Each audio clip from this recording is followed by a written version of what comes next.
Second ठीक है phase में सर, मैं क्या लौट रही होगा? हूँ, बहुत महत्वपूर्ण जानकारी दे रहे हैं, मैं आपके पास आ रही हूँ। बड़ी खबर का पहले रुक कर लेते हैं। मिडिल ईस्ट जंग के बीच पाकिस्तान में फ्यूल संकट गहरा गया है। ये बड़ी खबर, स्कूल कॉलेज और सरकारी दफ्तरों के लिए सख्त निर्देश जारी कर दिए गए हैं। पाकिस्तान में स्कूल 2 हफ्ते के लिए बंद रहेंगे। सरकारी दफ्तर हफ्ते में सिर्फ 4 दिन ही खुलेंगे और सरकारी विभागों को मिलने वाले जो फ्यूल हैं उसमें 50% की कटौती भी की जाएगी।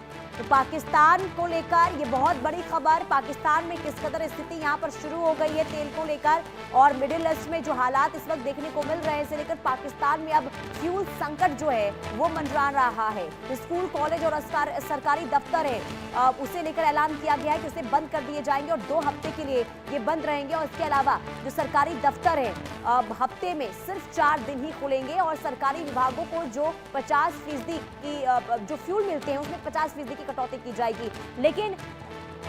लेकिन कुल मिलाकर देखिए, आप ये समझिए कि पाकिस्तान पर अब सीधे तौर पर फ्यूल संकट जो है वो अब दिखना शुरू हो चुका है, क्योंकि इससे पहले देखिए हम आपको जानकारी दे रहे थे कि अलग अलग देशों में इसका असर जो है वो दिखेगा तेल का।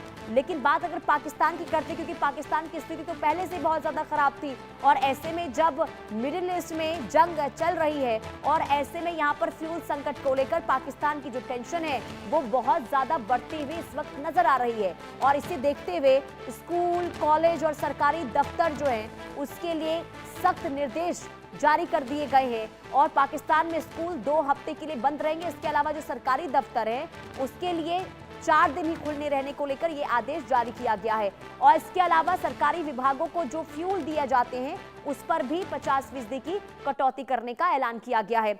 और इसी के साथ ही अब ये बता देते हैं आपको कि अगर इसी तरीके से युद्ध चला तो आखिर स्थिति बाजार में, तेल बाजार में किस कदर देखने को मिलेगी। देखिए, एक नजर उन सभी युद्धों पर पहले डाल लेते हैं जिनमें तेल बाजार काफी ज्यादा प्रभावित हुआ है अगर लंबे दिनों तक युद्ध चला है। तो आइए ग्राफिक्स के जरिए हम आपको समझाते हैं और बताते हैं कि जब जब ऐसे हालात देखने को मिले हैं, युद्ध अगर चली है तो आखिर कहां कहां पर किस तरीके से असर हुआ है। और तेल बाजार आखिर काफी ज्यादा प्रभावित देखिए होता रहा है जब जब युद्ध चले हैं। और ऐसे में आपको बता दें कि जो स्थिति अब देखने को मिल रही है, और ऐसे में माना यह जा रहा है कि लंबे दिनों तक अगर यही युद्ध चले, जंग चलती रही, तो आने वाले दिनों में वैश्विक बाजारों पर संकट जो है वो मंडरा सकता है।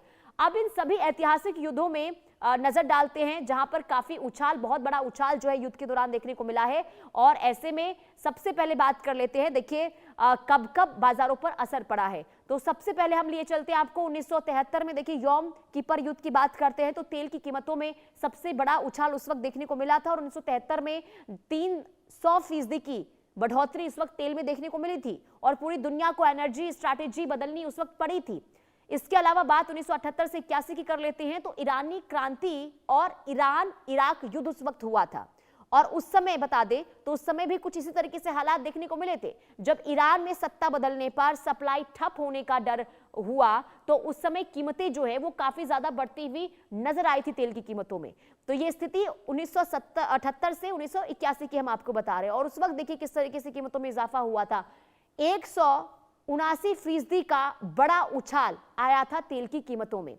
वहीं ईरान इराक जंग की बात करते हैं जो 1980 से 81 तक चली थी, तो उस समय देखिए 2 बड़े तेल उत्पादकों के बीच में लड़ाई हुई थी और कीमतें जो है 25% बढ़कर ज्यादा जो है महंगा होता हुआ नजर आया था। और ऐसे में अगर हम बात करते हैं तो खाड़ी युद्ध का दौर जब हुआ था, जब उस वक्त हमने देखा था कि गल्फ वॉर जब हुआ था 1990 और 91 में, तो उस समय आपको बता दें कि इसी तरीके से तेल की कीमतों में इजाफा हुआ था। यानी कि जब इराक ने कुवैत पर हमला किया तो सप्लाई का डर था कि बंद हो जाएगा और कीमतों में इजाफा हुआ था। और ऐसे में भारी तादाद में वहां पर, यानी कि जो उस समय की स्थिति थी वो 141% की जो ग्रोथ है तेल में वो देखने को मिली थी। बात अब 2002 से 2003 की कर लेते हैं क्योंकि उस वक्त इराक युद्ध देखने को मिला था और इस दौरान जो है कीमतें 40% बढ़ी थी और $25 से $35 तक ये जो कीमत है वो पहुंच गई थी। इसके बाद अब लीबिया संकट की बात कर लेते हैं जो हमने 2011 में देखा था। तो अफ्रीका के बड़े तेल उत्पादक देश में संकट जो है इस वक्त देखने को मिला था। कीमतें जो है 32% बढ़कर $125 तक पहुंच गई थी। और ऐसे में बात अब 2022 की, यानी कि रूस यूक्रेन जंग जो लंबे समय तक चली थी, 4 सालों तक चली थी, और ऐसे में रूस दुनिया का बड़ा एनर्जी एक्सपोर्टर है और कीमतें जो है 73% की बढ़ी थी और बढ़त के साथ ही $75 से सीधे $130 पर पहुंच गई थी। अभी ईरान इजराइल युद्ध चल रहा है और पुराने पैटर्न को दोहरा रहा है, यानी कि अगर ऐसे ही इजराइल ईरान अमेरिका युद्ध चलता है तो हो सकता है किसी तरीके से इजाफा जो है तेल की कीमतों में देखने को मिला था। यानी कि इतिहास इस बात का गवाह है